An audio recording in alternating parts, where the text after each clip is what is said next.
বাংলাদেশ স্বাধীনতা অর্জনের ৫৩ বছর পেরিয়ে গেলেও নিজস্ব জনশক্তি দিয়ে কোনো কিছু আবিষ্কার এবং উৎপাদন করতে না পারলেও স্বাধীন হওয়ার মাত্র ২ বছরের মধ্যে এক অবিশ্বাস্য সুপারকার তৈরি করে দেখিয়েছেন আফগানিস্তানের ইমারত সরকার। আফগানিস্তান থেকে পরাশক্তিগুলো বিতাড়িত হওয়ার পর তালেবান সরকার ক্ষমতার চেয়ারে বসলেও তেমন কোনো স্বীকৃতির সাড়া পায়নি দেশটি। তবে এখন প্রতিবেশী দেশসহ বিশ্বের পরাশক্তিগুলো আফগানিস্তানের সাথে সম্পর্ক উন্নয়নের জন্য মরিয়া হয়েও পড়েছে। ১৯৮৯ সালে সোভিয়েত ইউনিয়ন তাদের সৈন্য প্রত্যাহার করে নেয়, যা প্রায় ১০ বছর ধরে চলা এক যুদ্ধের অবসান ঘটায়। এরপর ২০০১ সালে আমেরিকা তালেবান সরকারকে উৎখাত করে এবং প্রায় ২ দশক ধরে আফগানিস্তানে তাদের সামরিক উপস্থিতি বজায় রাখে। অবশেষে ২০২১ সালের আগস্টে আমেরিকা এবং ন্যাটো জোটের অন্যান্য সদস্য দেশগুলো তাদের সৈন্য প্রত্যাহার করে, যা আফগানিস্তানে তালেবানের পুনরুত্থানের পথ প্রশস্ত করে। এই প্রত্যাহারের প্রক্রিয়া এবং পরিণতি বিশ্ব রাজনীতি এবং আফগানিস্তানের ভবিষ্যতের উপর গভীর প্রভাব ফেলেছে। ১৯৮৯ সালের ১৫ই ফেব্রুয়ারি সোভিয়েত বাহিনী আফগানিস্তান থেকে সম্পূর্ণরূপে প্রত্যাহার করা হয়। প্রায় ২০ বছর ধরে আফগানিস্তানে অবস্থান করার পর ২০২০ সালে যুক্তরাষ্ট্র এবং তালেবানের মধ্যে দোহা চুক্তি স্বাক্ষরিত হয়। এই চুক্তির শর্তানুসারে যুক্তরাষ্ট্র এবং ন্যাটো বাহিনী ২০২১ সালের ৩১শে আগস্টের মধ্যে আফগানিস্তান থেকে প্রত্যাহার করে নেয়। এরপর থেকে যুদ্ধ বিধ্বস্ত আফগানিস্তান খাদ্য সংকট এবং অর্থনীতির বেহাল অবস্থার মধ্য দিয়ে অগ্রসর হতে থাকে। আফগানিস্তান সম্প্রতি তাদের দেশীয় প্রযুক্তি ব্যবহার করে মাডা 9 নামে একটি সুপারকার তৈরি করেছে, যা একটি মিড ইঞ্জিন মডেল এবং টয়োটা করোলার ইঞ্জিন দ্বারা চালিত। আফগানিস্তান ২০২১ সালে যখন তালেবানদের দখলে যায়, তখন আবারও সেই ২০ বছর আগের ভয়াবহ জীবনের হাতছানি দিচ্ছিল। দেশটির সাধারণ মানুষকে, বিশেষ করে নারী শিক্ষা ও মানবাধিকারের তালেবান শাসন নিয়েছিল নানা প্রশ্ন। তবে মাত্র ২.৫ বছরের অর্থনীতিতে ব্যাপক সাফল্য দেখিয়েছে তালেবান। দেশটি ক্ষমতা দখলের ১ বছরের মধ্যেই মূল্যস্ফীতি অর্ধেকে নেমে আসে। রপ্তানি আয় ও রাজস্ব আদায়ে চমক দেখিয়েছে তালেবান সরকার। সেই সঙ্গে কৃষিখাতে আছে অভাবনীয় সাফল্য। সরাসরি ডালিম বা আনার থেকে উৎপাদিত পামির কোলার সাফা নামের আফগানিস্তানের পানীয় বিশ্বজুড়ে তোলপাড় ফেলেছে। এই পানীয়কে বিশ্বের সবচেয়ে বেশি বিক্রিত কোকাকোলার বিকল্প এবং স্বাস্থ্যকর পানীয় হিসেবে ভাবা হচ্ছে। আফগানিস্তানের ঐতিহ্যবাহী পানীয় হচ্ছে এক ধরনের দই দিয়ে তৈরি দোগ, এবং এখানে চা এর উৎপাদনও ভালো। এছাড়াও বিভিন্ন ধরনের ফলের রস এবং স্থানীয় ভেষজ পানীয় উৎপাদন করছে তালেবান সরকার, যেটা কিনা সারা বিশ্বে বিপুল পরিমাণে চাহিদার সাড়া জাগিয়েছে। প্রকল্পের মাধ্যমে খাল খনন করে কৃষি জমির পানির চাহিদা পূরণ করতে সক্ষম হচ্ছে তালেবান সরকার। তবে এর মধ্যে বিশ্বের বড় বড় পরাশক্তি দেশগুলো আফগানিস্তানের সাথে সম্পর্ক উন্নয়নে ব্যস্ত হয়ে পড়েছে। কেন এই পরাশক্তি দেশগুলো আফগানিস্তানের সাথে সম্পর্ক উন্নয়নে দৌড়ঝাঁপ করছে, সে সম্পর্কে আলোচনা করা হবে ভয়েস বাংলার এই পর্বে। সাম্প্রতিক বছরগুলোতে স্বয়ংক্রিয় নানা যন্ত্রের প্রতি মানুষের আগ্রহ বেড়েই চলেছে। এর মধ্যে বিশেষ আগ্রহ তৈরি হয়েছে বৈদ্যুতিক গাড়ির প্রতি। আর এসব স্বয়ংক্রিয় যন্ত্রের শক্তি সংরক্ষণে প্রয়োজনীয় অন্যতম উপাদান হচ্ছে লিথিয়াম। এই লিথিয়ামকে ভবিষ্যতে তেল ও প্রাকৃতিক গ্যাসের বিকল্প বলে মনে করা হচ্ছে। ক্রমে আন্তর্জাতিক বিশ্বে এটি কৌশলগত পণ্য হয়ে উঠেছে। পৃথিবীর বিভিন্ন দেশ লিথিয়ামকে ভবিষ্যতের কাঁচামাল হিসেবে গণ্য করে নানা উদ্যোগ গ্রহণ করছে। বিশেষ করে টেকসই ও চক্রায়ন অর্থনীতির দিকে গুরুত্ব দিয়ে নানা উদ্যোগ নেওয়া হচ্ছে। অবশ্য কাঁচামাল হিসেবে লিথিয়াম প্রক্রিয়াকরণে প্রধান দেশ হল চীন।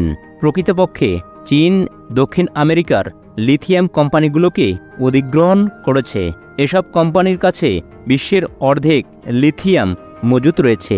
একই সঙ্গে লিথিয়াম সমৃদ্ধ দেশগুলোর প্রতিষ্ঠানগুলোর সঙ্গে মাইনিং কোম্পানি অ্যাসোসিয়েশন গঠন করে নিজেদের বাজার সংহত করেছে চীন। মধ্যপ্রাচ্য ও মধ্য এশিয়ার দেশগুলোর সঙ্গে চীনের সম্পর্ক বিশ্লেষণ করলে দেখা যায় সেখানে লিথিয়াম বাণিজ্য উল্লেখযোগ্য ভূমিকা রাখছে। আর এসব দেশের মধ্যে রয়েছে আফগানিস্তান, যেখানে লিথিয়ামের ব্যাপক মজুদ রয়েছে। প্রায়ই আফগানিস্তানকে লিথিয়ামের দ্বিতীয় সৌদি আরব বলে অভিহিত করা হয়। এই সম্পদের কারণে আফগানিস্তানের প্রাধান্যও বাড়ছে। চীন এবং আফগানিস্তানের মধ্যে সম্পর্ক উন্নয়নের পিছনে বিভিন্ন কারণ রয়েছে, যা আন্তর্জাতিক রাজনীতি, অর্থনীতি এবং নিরাপত্তা সংক্রান্ত বিষয়গুলোকে স্পর্শ করে।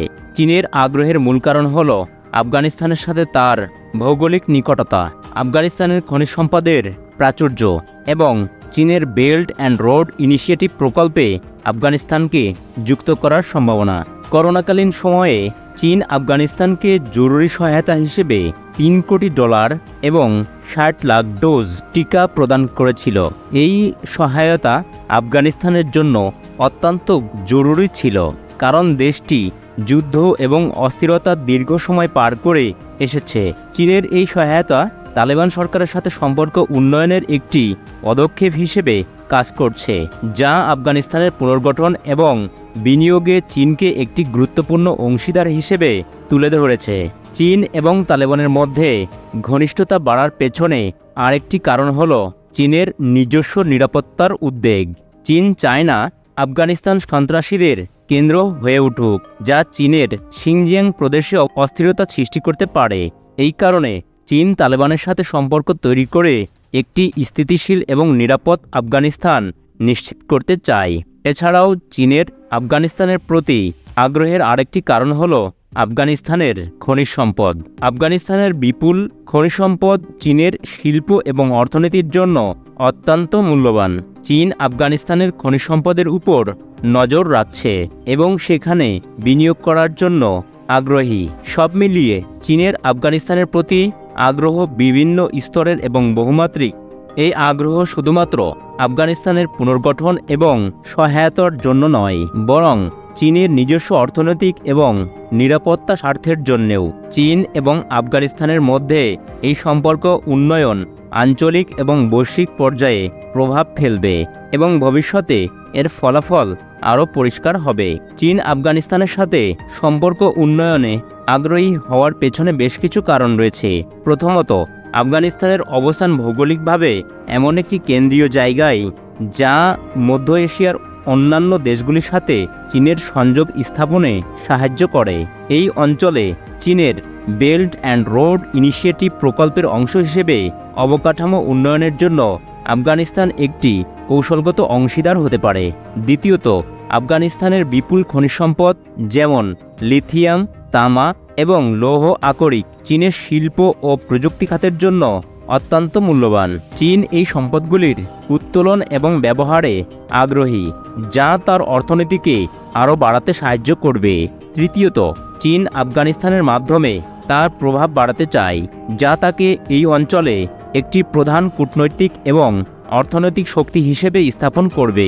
এই প্রভাব বৃদ্ধি তার আন্তর্জাতিক সম্পর্ক এবং বিশ্ব মঞ্চে তার অবস্থানকে আরও শক্তিশালী করবে।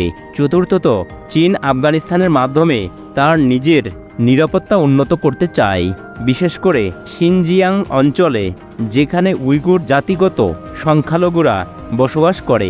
চীন চায় আফগানিস্তান কোনোভাবেই উগ্রপন্থী গোষ্ঠীদের আশ্রয়স্থল হয়ে না ওঠে, যা চীনের নিজের অভ্যন্তরীণ স্থিতিশীলতাকে বিঘ্নিত করতে পারে। পঞ্চমত, চীন আফগানিস্তানের সাথে সম্পর্ক উন্নয়নের মাধ্যমে আমেরিকা এবং অন্যান্য পশ্চিমা শক্তিগুলির সাথে তার কূটনৈতিক ও অর্থনৈতিক প্রতিযোগিতায় একটি নতুন মাত্রা যোগ করতে চায়। এই সম্পর্ক উন্নয়ন চীনকে একটি বিকল্প কূটনৈতিক পথ প্রদান করবে, যা তার বিশ্বব্যাপী প্রভাব এবং ক্ষমতা বৃদ্ধির লক্ষ্যে সাহায্য করবে। এই কারণগুলি মিলিয়ে চীনের আফগানিস্তানের প্রতি বর্ধিত আগ্রহের পিছনে রয়েছে একটি জটিল এবং বহুমাত্রিক কৌশল। বর্তমানে বিশ্বব্যাপী প্রায় 1 লাখ টন লিথিয়াম কার্বনেটের বেচাকেনা হয়। এর 98.3% রপ্তানি করে চিলি, আর্জেন্টিনা, বেলজিয়াম, জার্মানি, চীন ও যুক্তরাষ্ট্র। আর এই লিথিয়ামের 86.3% আমদানিকারক দেশ হচ্ছে দক্ষিণ কোরিয়া, জাপান, যুক্তরাষ্ট্র, চীন, বেলজিয়াম, জার্মানি, স্পেন, তুরস্ক, রাশিয়া, থাইল্যান্ড, ফ্রান্স, ভারত ও ইতালি। এর মধ্য দিয়ে বোঝা যাচ্ছে লিথিয়াম নিয়ে বিভিন্ন দেশের মধ্যে উল্লেখযোগ্য প্রতিযোগিতা তৈরি হয়েছে। অনুমান করা হচ্ছে 2030 সাল নাগাদ এই খাতে ব্যবসা $40,000 কোটি ছাড়িয়ে যেতে পারে। লিথিয়ামের প্রাথমিক প্রক্রিয়াকরণের কাজটি মূলত হয়ে থাকে অস্ট্রেলিয়া, চিলি ও আর্জেন্টিনায়। এর পরের ধাপটি হল চীনে। শীর্ষ বৈদ্যুতিক পণ্য উৎপাদনকারী দেশ জাপান, দক্ষিণ কোরিয়া ও যুক্তরাষ্ট্রও লিথিয়াম উৎপাদনের শেষ ধাপের কাজ করে থাকে। এসব দেশের মধ্যে চীন বিশ্বের মোট লিথিয়াম উৎপাদন, পরিশোধন ও বৈদ্যুতিক গাড়ির বাজারের 60% নিয়ন্ত্রণ করে। বিশ্বব্যাপী বৈদ্যুতিক ব্যাটারির বাজারে চীনের একটি শক্তিশালী অবস্থান রয়েছে। বিশ্বের মোট চাহিদার 80 থেকে 90% ব্যাটারি উৎপাদনের ক্ষমতা রয়েছে চীনের। বিশ্বের বৈদ্যুতিক গাড়ির ব্যাটারি প্রস্তুতকারক শীর্ষ 10 প্রতিষ্ঠানের 6টি অবস্থিত চীনে। মূল্যবান এসব খনিজের বিষয়ে চীনের নেতৃত্বের ভূমিকা আকস্মিক কোনো ঘটনা নয়, বরং ইচ্ছাকৃত ও কৌশলগত পরিকল্পনার ফল এটি। বিশ্বব্যাপী ইস্পাত শিল্পে নিজেদের অবস্থান থেকে শিক্ষা নিয়ে চীন তাদের শিল্পায়নের কৌশলকে রূপান্তরে পরিবেশবান্ধব জ্বালানিকে প্রাধান্য দিয়েছে, বিশেষ করে বৈদ্যুতিক গাড়ি ও লিথিয়াম ব্যাটারি তৈরির ক্ষেত্রে। ইস্পাত শিল্পে লভ্যাংশের বেশিরভাগই পেতেন খনির প্রতিষ্ঠানগুলোর মালিকেরা। বিপরীতে বিশ্বের মোট ইস্পাতের 50% বেশি উৎপাদন করলেও চীন খুব কম লভ্যাংশ পেত, অথচ এই খাতে তাদের শক্তি ও শ্রম বেশি ছিল। লিথিয়ামে চীনের এই প্রতাপ দেখে যুক্তরাষ্ট্র ও ইউরোপীয় ইউনিয়নভুক্ত দেশগুলো লিথিয়াম সমৃদ্ধ দেশগুলোর সাথে সহযোগিতা বৃদ্ধিতে ব্যাপক আলোচনা চালিয়ে যাচ্ছে। একই সঙ্গে তারা চীনের এই আধিপত্যের বিরুদ্ধে চাপ প্রয়োগ করে চলেছে। লিথিয়াম আফগানিস্তানের জন্য এক আশীর্বাদ। অনুমেয় যে শীঘ্রই আফগানিস্তান এই খনিজ নিয়ে বলিভিয়ার সঙ্গে প্রতিদ্বন্দ্বিতা করতে পারবে। US international aeronautics and space অ্যাডমিনিস্ট্রেশনের অর্থাৎ নাসার পরিচালিত এক সমীক্ষায় বলা হয়েছে, আফগানিস্তানে অব্যবহৃত লিথিয়াম খনিগুলোর মূল্য আনুমানিক $1 ট্রিলিয়ন বা $1,00,000 কোটি। আফগানিস্তানের লিথিয়াম খনি হেরাত থেকে নুরিস্তান প্রদেশ পর্যন্ত আছে বলে জানা গেছে, যার দৈর্ঘ্য 850 থেকে 900 কিলোমিটার এবং প্রস্থ 150 থেকে 200 কিলোমিটার। অনুমান করা হচ্ছে এই লিথিয়াম খনিগুলোর জীবনকাল প্রায় 70 বছর। 1980-এর দশকে সোভিয়েত খনির বিশেষজ্ঞরা প্রথম আফগানিস্তানের লিথিয়াম আছে বলে আবিষ্কার করেছিলেন। যাই হোক, তারা এই তথ্য 2004 সাল পর্যন্ত বেশ ভালোভাবেই গোপন রেখেছিলেন। মার্কিন ভূতাত্ত্বিকদের একটি দল কাবুলে আফগানিস্তান ভূতাত্ত্বিক জরিপ গ্রন্থাগারে পুরনো মানচিত্র এবং তথ্য উপাত্ত ঘাঁটিতে গেলে বিষয়টি প্রকাশ্যে আসে। এরপর যুক্তরাষ্ট্রের ভূতাত্ত্বিক জরিপ সংস্থা পুরনো রুশ মানচিত্র ধরে অত্যাধুনিক প্রযুক্তির নজরদারি বিমান ব্যবহার করে আফগানিস্তানের খনিজ সম্পদের তথ্য সংগ্রহ করে। 2007 সালে মার্কিন ভূতাত্ত্বিক জরিপ সংস্থা একটি সুসজ্জিত ব্রিটিশ বোমারু বিমান দিয়ে ভূগর্ভস্থ খনিজ মজুতের একটি ত্রিমাত্রিক প্রোফাইল পেয়েছিল। আর এ কারণেই লিথিয়ামে সমৃদ্ধ আফগানিস্তানে চীনের আগ্রহ বেড়েই চলেছে এবং এ লক্ষ্যে জোরালো পদক্ষেপ নিচ্ছে। 2021 সালের আগস্টে তালেবান ক্ষমতায় ফিরে আসার পরও চীন সরকার আনুষ্ঠানিকভাবে জানিয়েছিল দেশটির সঙ্গে তাদের পূর্ববর্তী চুক্তিগুলো অব্যাহত থাকবে। প্রকৃতপক্ষে বর্তমানে 20টির বেশি চীনা প্রতিষ্ঠান আফগানিস্তানে কাজ করছে এবং শতাধিক চীনা কোম্পানি দেশটির খনিতে কাজ করার জন্য আফগানিস্তানের খনি মন্ত্রণালয়ে তাদের নাম নিবন্ধ করেছে। তালেবান ক্ষমতায় ফেরার পর আনুমানিক 500 চীনা ব্যবসায়ী আফগানিস্তান সফর করেছেন। কাছ থেকে দেশটির প্রাকৃতিক সম্পদ পরখ করে দেখায় তাদের ওই সফরের উদ্দেশ্য ছিল বেশিরভাগ চীনা কোম্পানি ও তাদের বিনিয়োগ খনি ও খনিজ উন্নয়নের উপর জোর দিচ্ছে। এই প্রেক্ষিতে লিথিয়াম খনি বিশেষ তাৎপর্যপূর্ণ বলে মনে করা হচ্ছে। আফগানিস্তানের সংবাদ মাধ্যমের প্রকাশিত প্রতিবেদন অনুযায়ী আফগানিস্তানের গজনি প্রদেশে লিথিয়ামের ব্যাপক মজুত রয়েছে এবং ওয়াখান সীমান্ত দিয়ে চীনে সহজে যাতায়াতের সুযোগের কারণে তাদের দেশের প্রতি চীনের ব্যাপক আগ্রহ জন্মেছে। মূলত 2023 সালের এপ্রিলে আফগান গণমাধ্যমে প্রকাশিত একটি প্রতিবেদন অনুসারে চীনের গোচিন কোম্পানি প্রাথমিক পর্যায়ে আফগানিস্তানের লিথিয়াম খনিতে $1,000 কোটি বিনিয়োগের আগ্রহ প্রকাশ করেছে। আফগানিস্তানের লিথিয়াম সম্পদ মার্কিন কর্মকর্তাদের আগ্রহের কেন্দ্রবিন্দু। 2010 সালে মার্কিন গণমাধ্যম পেন্টাগন কর্মকর্তাদের উদ্ধৃতি দিয়ে দাবি করেছিল, আফগানিস্তানে যে বিপুল পরিমাণ লিথিয়াম আছে সেই কারণে দেশটি লিথিয়ামের সৌদি আরব হয়ে যাবে। সাধারণভাবে চীন আফগানিস্তান পারস্পরিক সম্পর্কে অর্থনৈতিক স্বার্থ প্রাধান্য পায়। তালেবান আবার আফগানিস্তানের ক্ষমতায় আসার পর তাদের সঙ্গে যে কয়েকটি দেশ সম্পর্ক বজায় রেখেছে তার মধ্যে চীন অন্যতম। পারস্পরিক রাজনৈতিক ও অর্থনৈতিক স্বার্থ দুই পক্ষকে কাছাকাছি নিয়ে এসেছে।